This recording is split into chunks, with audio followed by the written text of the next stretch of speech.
सबसे पहले मैं आजादी की 77वीं वर्षगांठ पे इस पावन दिवस की सभी साथियों को, माताओं बहनों को, हरदिल अजीज प्यारे बच्चों को बहुत बहुत बधाई देता हूं, हार्दिक शुभकामनाएं देता हूं। आज के स्वतंत्रता दिवस की विशिष्ट अतिथि आपकी अपनी सरपंच साहिबान श्रीमती सुनीता देवी जी,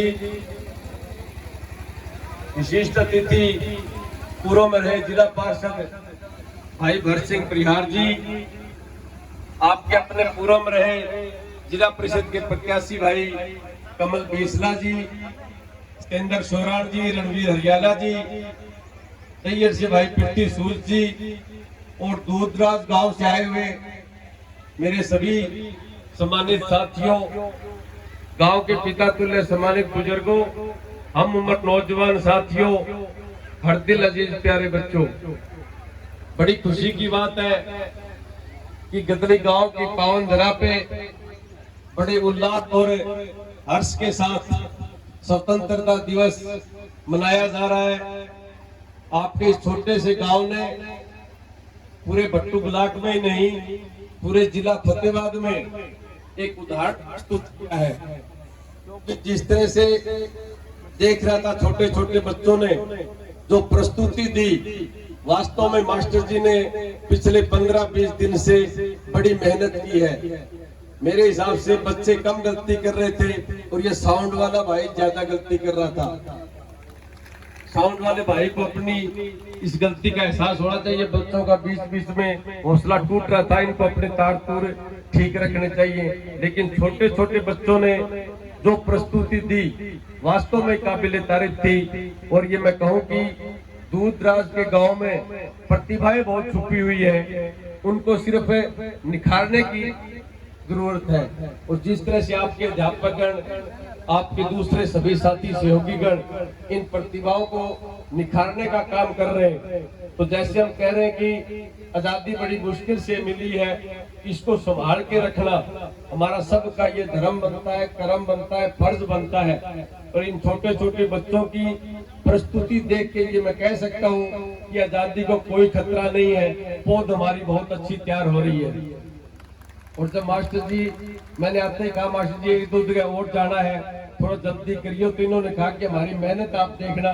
तो मैंने मास्टर जी को कहा था कि गांव की बात तो बटोड़ा ही बता दे है, क्योंकि तारो स्कूल पूरे फतेहाबाद जिले में सौंदर्यीकरण के मामले में भी अव्वल दर्जे पर आए हैं। और जो यो सहयोग है, काम को सहयोग है, मास्टरों को सहयोग है, वास्तव में एक छोटे से काम ने एक उदाहरण प्रस्तुत करे। चाहे पेड़ पौधा का मामला है, चाहे सफाई का मामला है, चाहे कोई पेंट पांट करके स्कूल की जो सौंदर्यीकरण कर रखे है, वास्तव में एक काबिले तारीफ है। और मास्टर जी कल गए थे, कह रहे थे प्राइमरी तक तो मेरे पास बच्चे ठीक है, 8वीं तक बच्चों की संख्या कम है। तो आप कोशिश करो कि बच्चों को यही दाखिला दिया जाए। और आपके गांव की बड़ी अच्छी सोच है, आपने अपने गांव से अपने अपने चंदे से इकट्ठे होके, क्योंकि यहाँ पे अध्यापकगण की कमी है, और जिस तरह से आप सभी लोगों ने यहाँ पे अध्यापक अपने खर्चे पे रख रखे हैं, उस तरह से थोड़ा सा खर्चा और करोगा और भी ये स्कूल है दिन दुगनी रात चौगुनी तरक्की कर सकता है। क्योंकि गांव की इस तरह की जो सोच होगी तो आपके गांव के उदाहरण प्रस्तुत होगा, तो दूसरे गांव में खावड़ा में, ढाबी कला, दहियड़, भट्टू, बनाड़ी, इन गांव में भी असर पड़ेगा और बच्चों का अपने सरकारी स्कूल की तरफ रुझान बढ़ेगा। क्योंकि हम सब जो 40 साल से ऊपर के सभी सरकारी स्कूलों में पढ़े हैं, सरकारी स्कूलों में बड़ी अच्छी पढ़ाई होती है, लेकिन आज एक फैशन चल चुका है कि प्राइवेट पढ़ाएं, प्राइवेट पढ़ाएं। इस तरह से हमारी ये धरोहर है सरकारी स्कूल, इनको भी हमें संभाल के तभी रख सकते हैं जब हम सभी साथी इकट्ठे होके टीचरगण का सहयोग करें, स्कूल का रख रखाव करें। उसके अंदर हर गांव की बड़ी भारी जिम्मेवारी है। और एक बार मैं पुनः सभी साथियों को स्वतंत्रता दिवस की बधाई तो देता ही हूँ, और साथ में जो बाबा साहब भीमराव अंबेडकर ने जो हमें 3 गुरु मंत्र दिए थे, संघर्ष करो, शिक्षित बनो और संगठित रहो, इन 3 गुरु मंत्रों पे अगर हम चलेंगे तो वो दिन दूर नहीं कि भारत दोबारा विश्व गुरु बन सकता है। संघर्ष से बाबा जी का तात्पर्य ये था कि आप जिस भी क्षेत्र में जाओ वहां पे मन लगा के आप संघर्ष करो, चाहे खेती करो, चाहे नौकरी करो, चाहे दुकान करो, चाहे व्यापार करो, कोई भी काम करो, संघर्ष करो। बढ़िया बड़ा बुजुर्ग का भी मेहनत को फल हमेशा मिठो है। जो भी काम करा वो पूरा संघर्ष मन करांगा तो अपन सफलता जरूर मिलेगी। और दूसरी बात बाबा जी कहता है शिक्षित बनो। शिक्षित को मतलब यो कि अंग्रेजी बहुत शेरनी को दूध है, जो बच्चों में पिएगा वो दाड़ेगा। अंग्रेजी जाने वो बच्चों सेल्फ कॉन्फिडेंस से, आत्मविश्वास से वो लबालब होगा। जहां भी कहीं जाएगा वो अपनी बात कहने से चुकेगा नहीं। इसलिए बच्चों को अंग्रेजी पढ़ाना बहुत जरूरी है। और ये जब ये प्रस्तुति दे रहे थे, एक तो किसान पे दी कि किसान तेरी बात कौन सुनेगा, और दूसरा जो भ्रूण हत्या की बात कर रहे थे, जो हमारे बच्चियों की जो कोख में जो कत्लेआम की बात थी, उस तरह से हमें ये जागरूक कर रहे थे समाज। अच्छी बात है, क्योंकि बेटियां आज किसी भी क्षेत्र में कम नहीं है, चाहे कोई भी क्षेत्र हो, बेटियों ने अव्वल दर्जे पे जाके अपनी पहचान बनाई है। और ये तो लड़के के आगे इंग्लिश में लगती है ही, और लड़की के आगे इंग्लिश में लगती है सी। आजकल तो पता नहीं, हमारे जमाने में ये जीके का एक प्रश्न होता था कि लड़के के जी क्यों लगती है और लड़की के सी क्यों लगती है। हम जवाब देते थे सी इज बेटर देन ही, इसलिए लड़की के आगे सी लगती है। तो उस समय भी लड़कियों को लड़कों से बेटर माना गया था, बेहतर माना गया था। तो बेटियों को पढ़ाओ, बेटियों को बचाओ, ताकि अपना नाम रोशन होगा। और शिक्षा की तरफ बड़ा ध्यान देने की जरूरत है। सभी साथी अपने बच्चों को पढ़ाए जरूर। जो घर शिक्षित होगा वो घर ही तरक्की करेगा। आज इस पावन पर्व पे, स्वतंत्रता दिवस पे, हम सबको ये बच्चों को पढ़ाने का आज प्रण लेना चाहिए।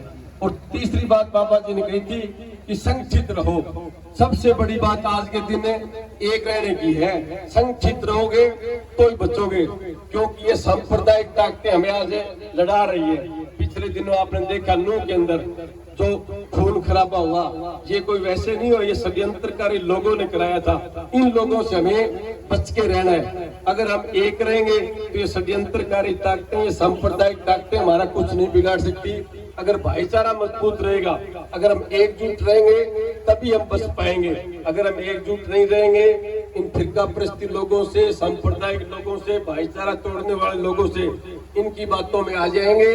अगर गांव का 10 आदमी की बातों में आ जाएगा तो गांव में माहौल खराब हो जाए। वह लोगों भी अपने बच के रहना है। अपा एक रवांगा तो आप की कौन बिगाड़ सके।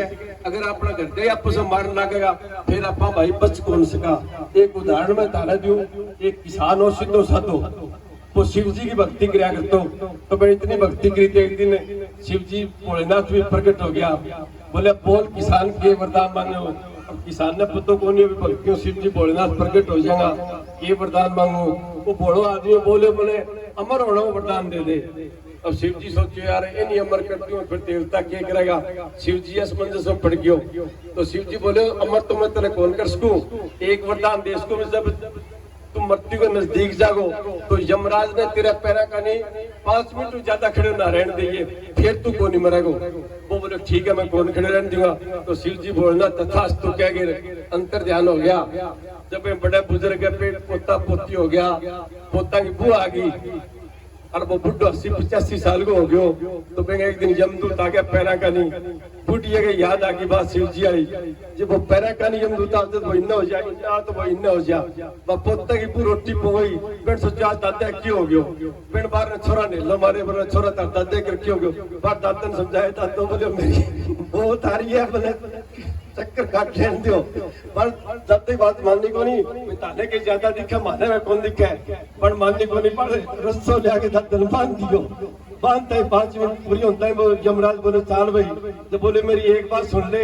बोले मन तुम्हारा गड्ढा मार दियो, तेरा मारो मैं कौन मरूं। तो आपने एकजुट रहियो पे अपन कौन मार सके। ਆਪਾਂ ਇਹ ਕਰਾਂਗਾ ਕਿ ਬਾਅਦ ਜੀ ਆਪਸ ਵਿੱਚ ਜੋੜੋ ਬਾंध दो फिर वापस मार देगा। तो एक करेंगे तो आप संगठित रहेंगे तो अपनो भाईचारो मजबूत रहेगा। और एक बार मैं पुनः कितनी गाँव में सारे बुजुर्गों ने, अध्यापकों ने, अभिभावकों ने स्वतंत्रता दिवस की हार्दिक बधाई दूं, बारंबार शुभकामनाएं देता हूं और अपने निजी कोष से स्कूल के मैनेजमेंट कमेटी को 21,000 रुपए देने की घोषणा करता हूं। धन्यवाद। जय हिंद।